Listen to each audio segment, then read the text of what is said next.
to Mid-American Eats. I'm your host, Chef ERIC Olsen, and on this show, we're going to be doing some mighty divine swine. First recipe we're going to be working on is some BLT bruschetta. The next one we're going to work on is a beer-braised pork shoulder. I got my pork from South Pork Ranch, and it is dynamite, red wattle pigs, and we'll get into that. And then we're going to end up with some pork candy and vanilla ice cream. Yep, I said it, pork candy and vanilla ice cream. So come on back and join me here on Mid-American Eats. Welcome back to Mid-American Eats. We're going to start out with the BLT bruschetta. First thing I'm going to do is cream some garlic, okay? Just taking the ends off, and then I'm going to split the garlic right down the center like this. I'll do it again, please. No problem. All right, we're going to go ahead and we're going to cream some garlic.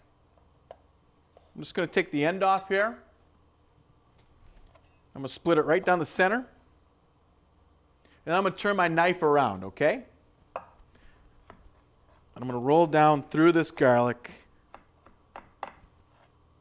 Really getting it mashed up here. And then I'm going to run back this way on the garlic. And here it is. Here's my secret. Got a little kosher salt right on the board. All right. What we're going to do with it is we're going to use that as an abrasive, kind of like sandpaper.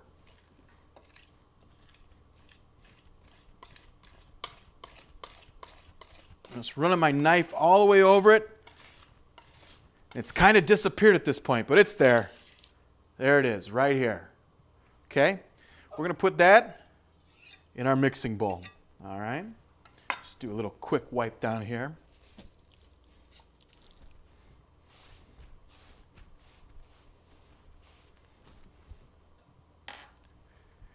Here's a little trick I like to use. We're going to make a little bonnet.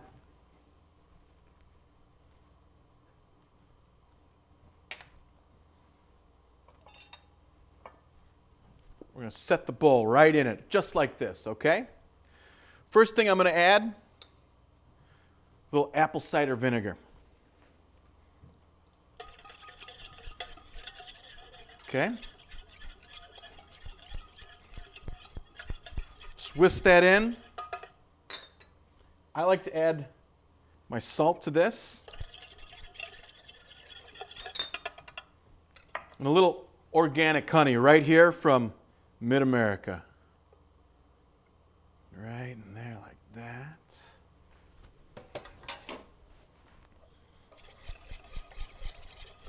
We want to get that honey dissolved in here. Make sure it's all incorporated. Make sure that your salt's also dissolved. That's why I haven't added the oil yet. If you go ahead and you add the oil ahead of time and try to put everything in, it just won't dissolve.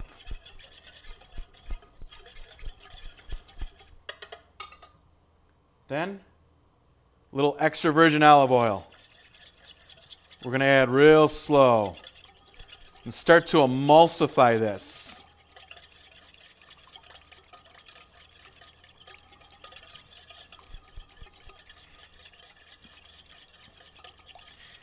You want to add it real slow. You don't want to hurry this. You want this to be a nice emulsification. What's an emulsification?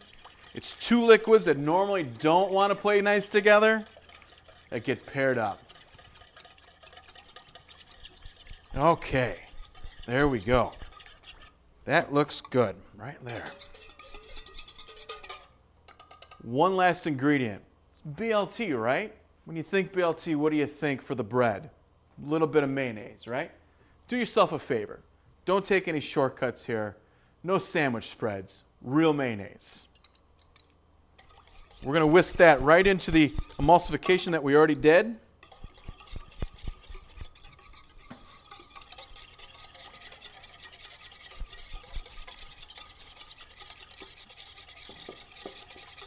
Making sure it's all incorporated, nothing's lumpy whatsoever.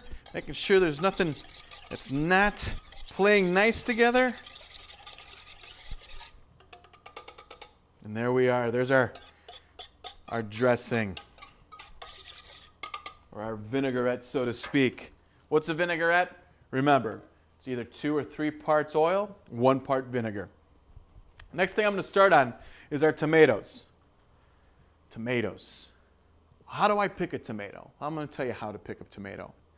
All right, when you go and you pick out your tomatoes at the store, make sure that you go ahead and you buy some that still have the vine attached. I like to go up, kind of poke my fingernail into it and make sure that there's plenty of spring backwards so it doesn't actually dent and you can tell it's a nice fresh tomato. What we're going to do here is we're going to do a small dice on this tomato, and I like just to take my cores out. There's some people that are going to make bruschetta, and they're going to take the seeds out and they're going to take the gelée out of the tomato. That is Mother Nature's best tasting stuff. I don't take it out. Why waste anything from the tomato?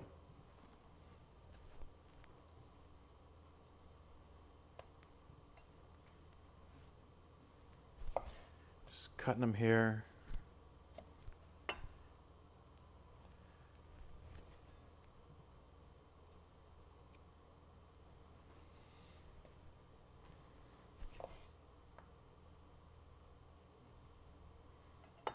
Again, you just want to get that very top out of there, the core.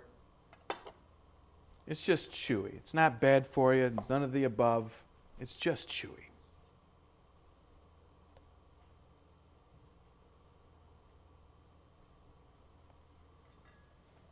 So there we are. First thing I'm going to do is take a nice side swipe on these. All right? Using my palm flat against the tomato and making sure that my knife never leaves sight.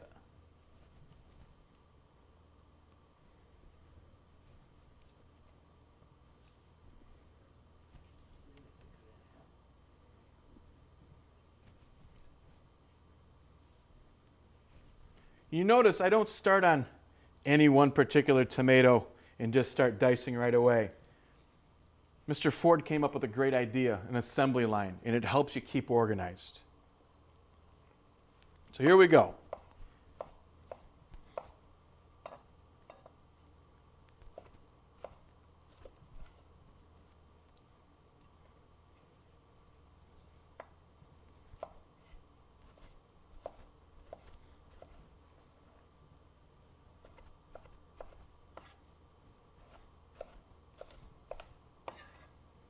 What we're going to do is we're going to get this tomato ready to be macerated. Kind of sounds violent, doesn't it? It's not. It means to marinate in our vinaigrette while we're cooking our divine swine, our bacon. Just dicing along. Again, I'm not going to take the seeds out. I'm not going to take the skin off. I like the skin on my tomato. It's where the flavor from the tomato comes from.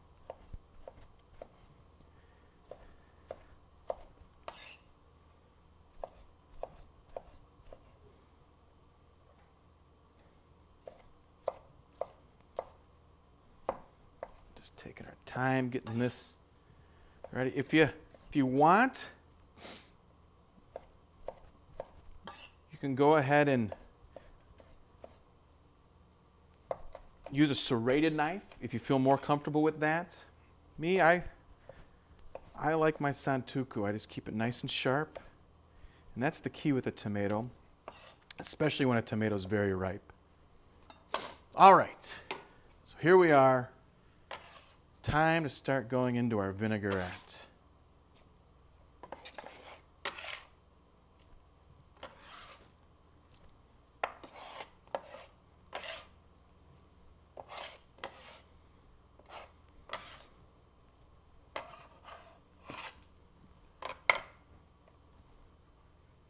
Grab a spoon here.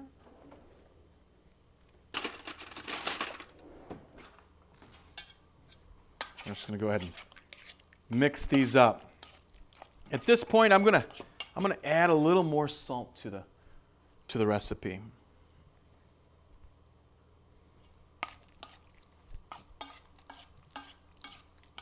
This is nice and cold right now, so we're gonna let this sit to the side, macerate a little bit. I'm gonna do a little wipe down here, and then we're gonna start in our bacon.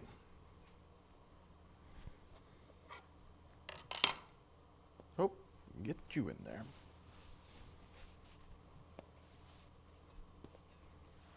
If you noticed, I went ahead and I waited to do the bacon till the last. The reason being, I don't want to contaminate the whole board, okay?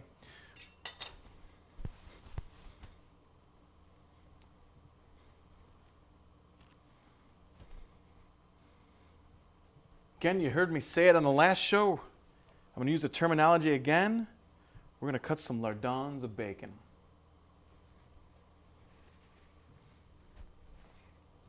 Now, if you have a hard time cutting this, go ahead and make sure you go ahead and put it in the freezer, and it will cooperate real nice for you.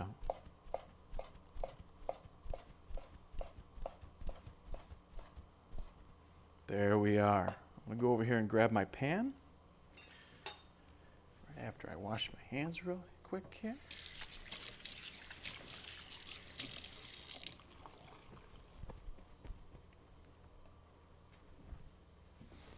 Nice hot pan. We've been through this before. We already talked about it in the past. We want to make sure the pan is nice and hot before we put it in the product into the pan. This is a non-stick pan, but if it wasn't, it would be very key.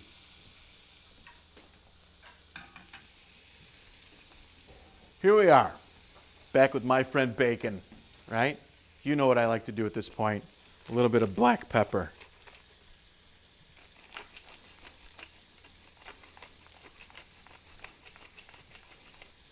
Right on there. And we're going to brown this up.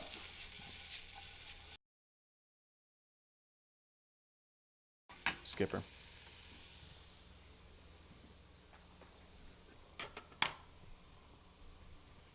All right, we got our bacon browning over here. Browning, Maillard reaction, right? Maillard reaction.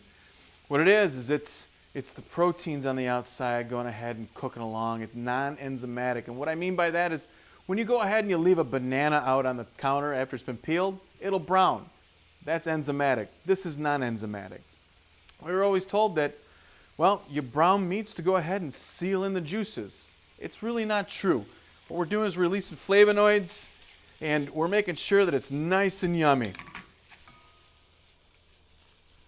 Now, I cut these lardons a little bit thicker than I usually do because I want it to be a key player and about the same size as the tomatoes that I diced. Let's brown these up.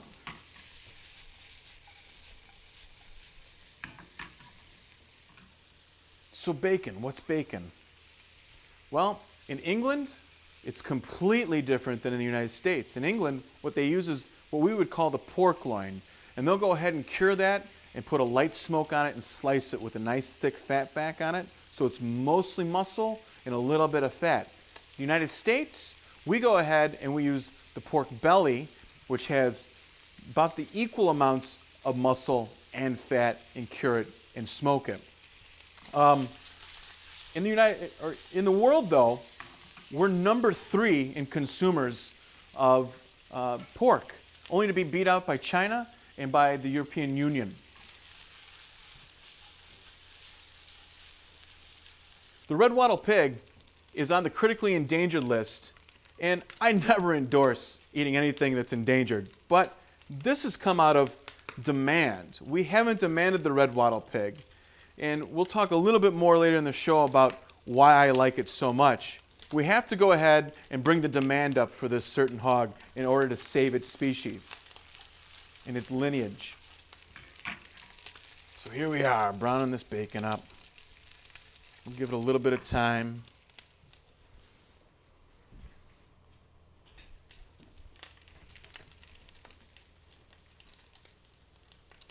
I like to keep the work area clean. With bacon, you're always going to get a little bit of splatter back. But I like to keep it rolling also. I want to make sure this cooks even, so make sure you choose the right size pan for it. If you don't have the right size pan, if it's too much bacon in too small of an area, you're not going to get a nice browning out of it. So you'd rather have too much area than not enough when it comes to bacon. So here we are. Bacon is nice and browned up. Rendered out most of the fat from it. And we're just going to take it right to the plate over here and make sure we drain it off nice, okay?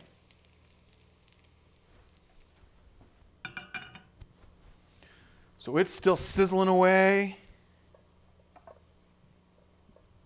We're going to make sure we take plenty of the fat off of it. You don't have to have all the fat gone, though.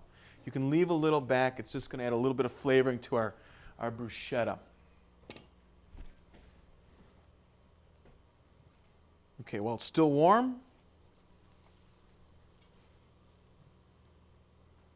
Right in the bruschetta. Now, bruschetta. Let's talk about the etymology of that a little bit.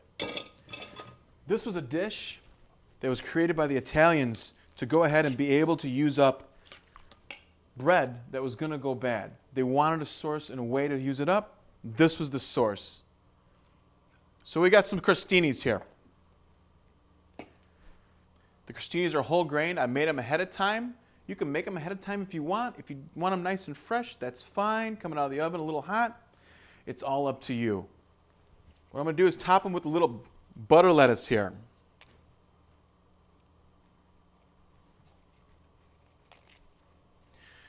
This is nice, organically grown, wholesome butter lettuce.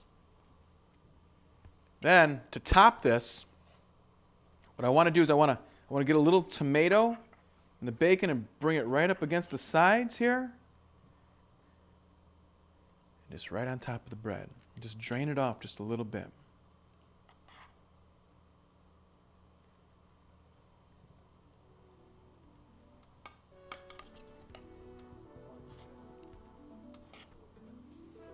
I knew you guys were hungry.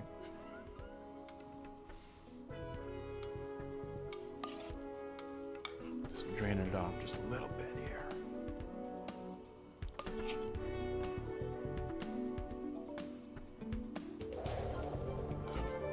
Okay. So we're gonna just finish this up.